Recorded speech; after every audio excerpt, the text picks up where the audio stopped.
Muchas gracias.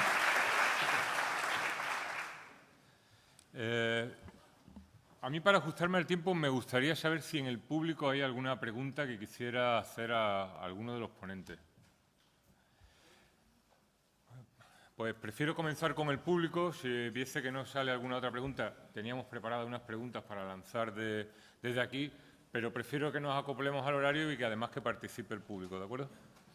Pues por favor, si le pasan el micrófono a...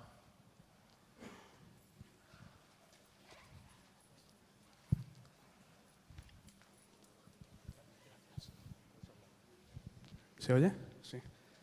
Bueno, mi primera pregunta, eran dos preguntas. La primera sería para el señor García Carmona, como representante de Iberdrola.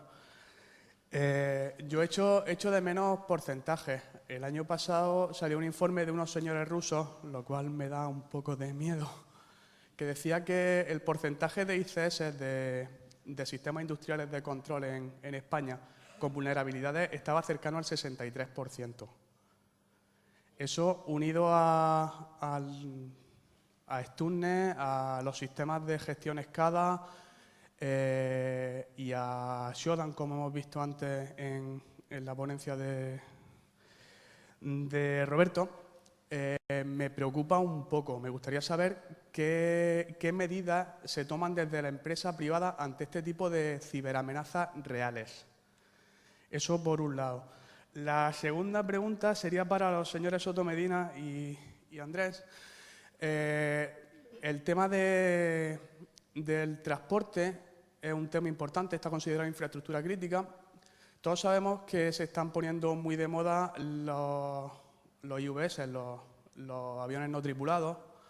Y bueno, el año pasado hubo una charla de Hugo Teso, en el que estuvo dando una serie de apuntes sobre control remoto de ese tipo de aviones sin autorización. Y esa charla se repitió en Ámsterdam en abril de este año, un año después, y se le dio bastante publicidad. Se sacó de contexto un poco argumentando que se podían controlar aviones no tripulados desde un teléfono Android.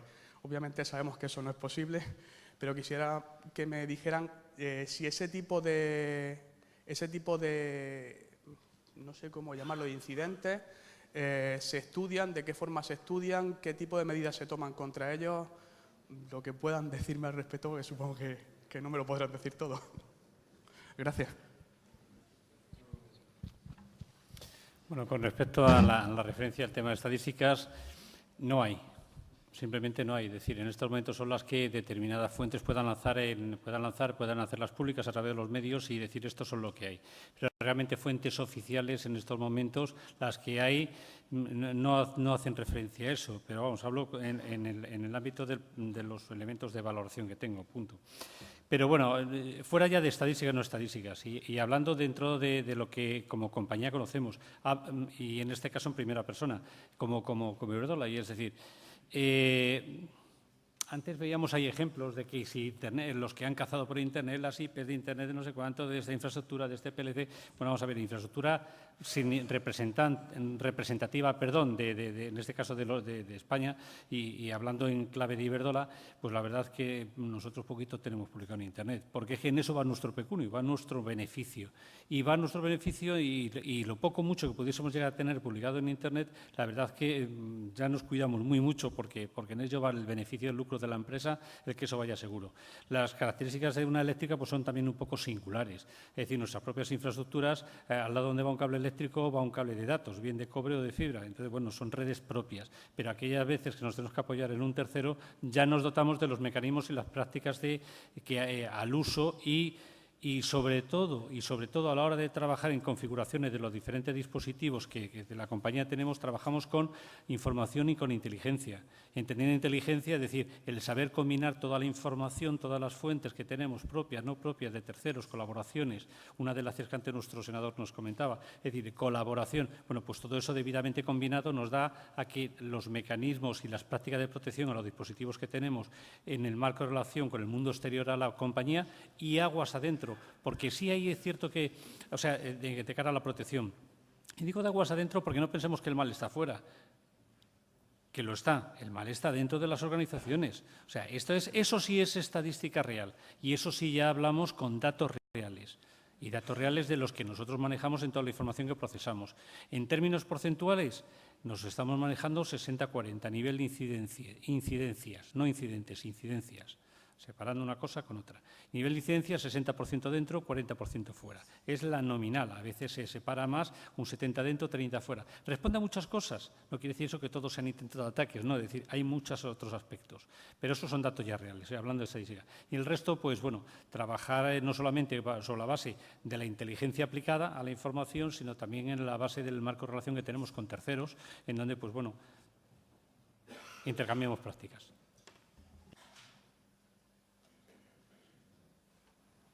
Sí, en cuanto al tema de los aviones no tripulados, hay dos. Básicamente, el piloto controla el avión desde tierra con sistemas cifrados, básicamente en comunicaciones cifradas, ¿no? El avión, el UAV o el avión no tripulado, no forma parte de una red, de una LAN o una WAN.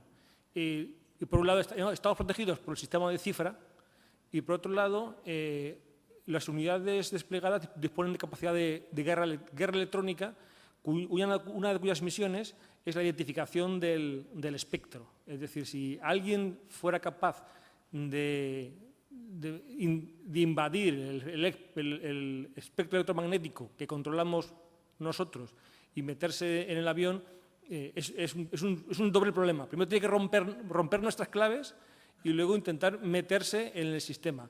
En escenarios como ISAF o similares, el control del espectro electromagnético y el control del espacio aéreo es bastante exhaustivo. Entonces, las posibilidades son remotas. Creo que el doble control creo que nos da un nivel de seguridad bastante aceptable.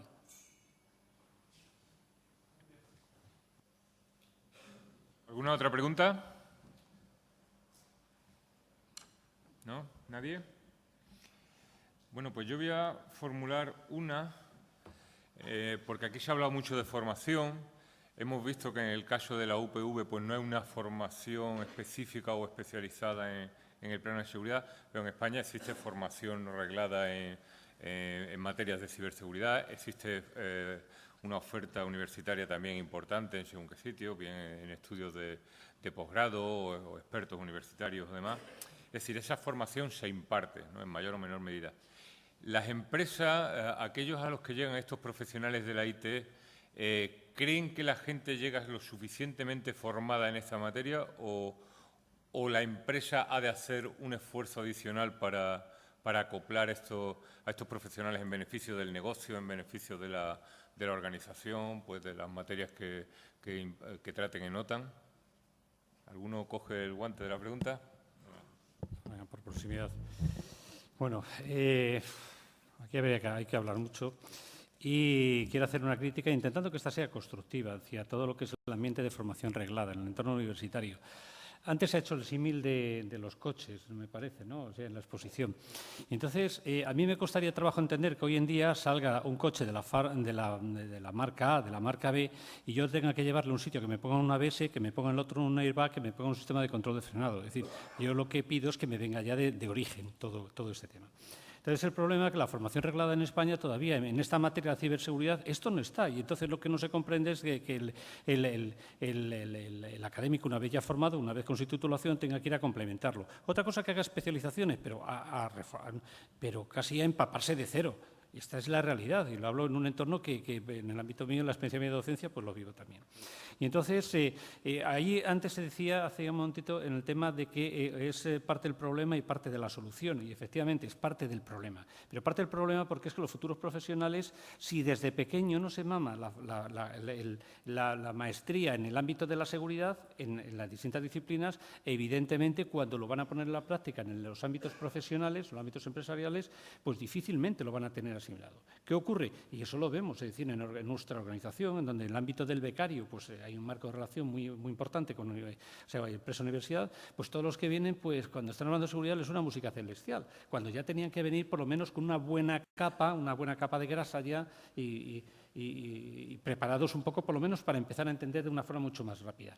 Y entonces el problema es que todos esos nuevos futuros profesionales que salen de los entornos académicos van a empezar a ocupar cargos de responsabilidad, les sigue sonando a música celestial la seguridad, y entonces sigue sonando un incordio, un coste, algo que imposibilita lo que pretenden hacer, es decir, todos los problemas se vuelven a reproducir. Entonces, parte del problema está en origen.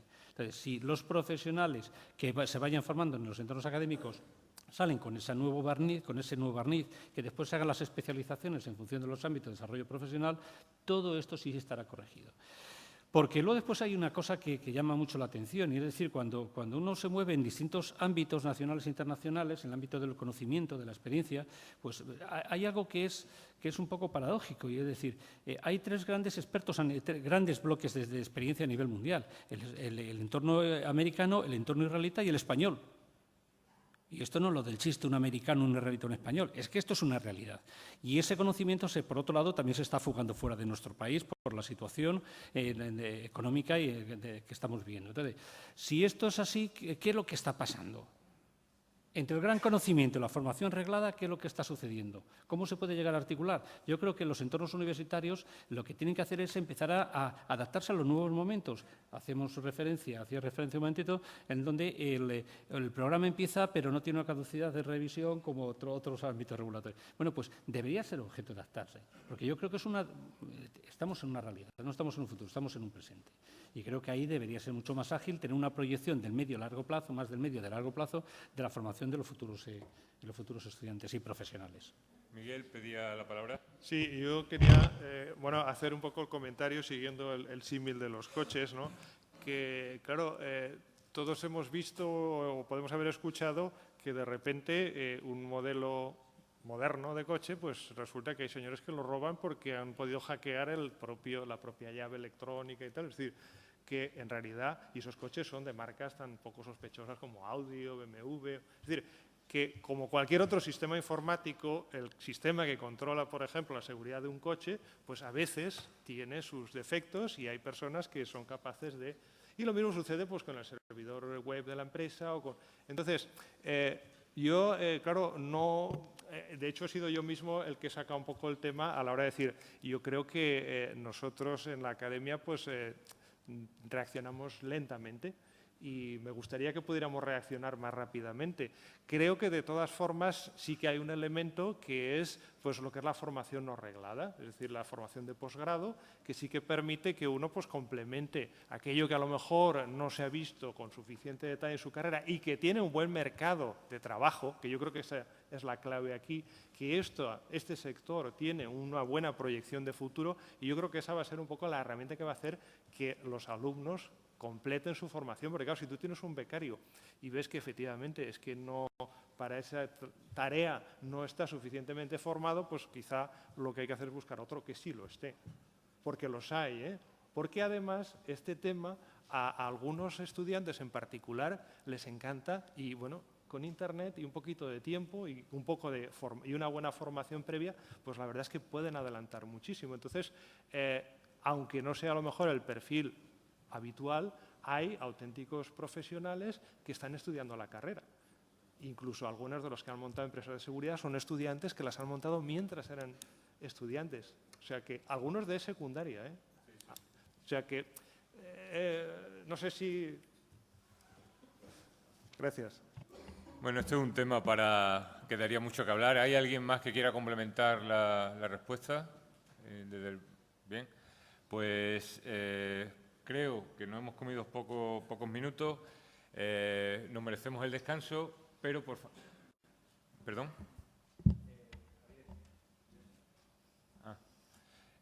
A las 7:30 les rogaría que estuviesen aquí y que pudiésemos empezar la segunda mesa de debate, ¿de acuerdo? Muchas gracias.